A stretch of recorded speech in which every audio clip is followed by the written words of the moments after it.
അങ്ങനെ വീണ്ടും കുവൈറ്റിലേക്കൊരു യാത്ര. By metro. മെട്രോയിലല്ല, അവിടുന്ന് നേരെ ഫീഡർ ബസ്. ഈ ചേട്ടൻ നല്ല ഷോ ആയിരുന്നു. അതൊക്കെ കേട്ട് പെട്ടെന്ന് എത്തുമെന്ന് വിചാരിച്ചതാണ്. പക്ഷെ എത്തിയില്ല. ഒടുക്കത്തെ ബ്ലോക്കായിരുന്നു. എല്ലാം കഴിഞ്ഞ് കറക്റ്റ് ടൈമായപ്പോൾ എയർപോർട്ടിലെത്തി.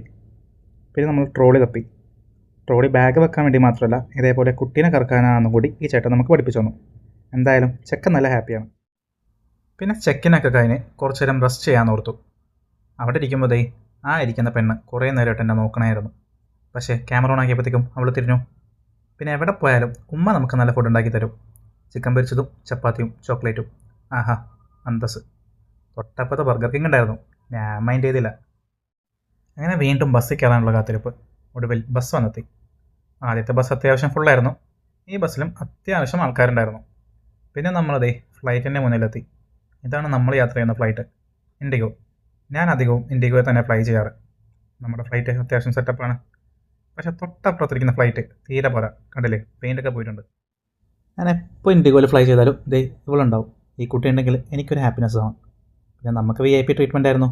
ഹോട്ട് ചോക്ലേറ്റും സാൻഡ്വിച്ചും. ആഹാ, അന്തസ്. ഈ ഫ്ലൈറ്റിൽ നിന്ന് ഈ പുക വരുന്നത് എന്താണെന്ന് ആർക്കെങ്കിലും അറിയാവൂ? കുറേ നേരം ഇത് വന്നുകൊണ്ടിരിക്കുന്നു. അറിയാവുന്നവർ കമൻറ്റ് ചെയ്യുക. അങ്ങനെ നമ്മൾ ലാൻഡ് ചെയ്തു. എമിഗ്രേഷനായുള്ള നീണ്ട കാത്തിരിപ്പ്. ഇവിടെയും ഭായിമാർ. ഇവർക്ക് മാത്രം എവിടെ പോയാലും പണിയുണ്ട്. പിന്നെ നമുക്ക് VIP ട്രീറ്റ്മെൻ്റ് ആണെന്ന് ഞാൻ പറഞ്ഞില്ലേ, നമ്മളെ കൊണ്ടുപോകാൻ കാറൊക്കെ വന്നു. അങ്ങനെ കാഴ്ചകളൊക്കെ കണ്ട് അവസാനം ഫ്ലാറ്റിലെത്തി. പുറത്ത് തീരെ ലുക്കില്ലെങ്കിലും അകത്ത് ഒട്ടും ലുക്കില്ലാത്തതുകൊണ്ട് ഇങ്ങനെ അഡ്ജസ്റ്റ് ചെയ്ത് പോകുന്നു. രാത്രി 2:30 മണിയായി. പക്ഷെ എന്നാലും അത്യാവശ്യം ആൾക്കാരുണ്ട്. വീണ്ടും ലിഫ്റ്റിനായുള്ള കാത്തിരിപ്പ്. ഇന്ന് ഫുള്ള് കാത്തിരിപ്പാണല്ലോ. ദൈനാൻ. അങ്ങനെ നമ്മൾ റൂമിലെത്തി. എല്ലാവരും നല്ല ഉറക്കാം. ലൈറ്റ് ഇട്ടാ എനിക്ക് ഇടി കിട്ടും. അപ്പോൾ ബാക്കി നാളെ. Okay, by.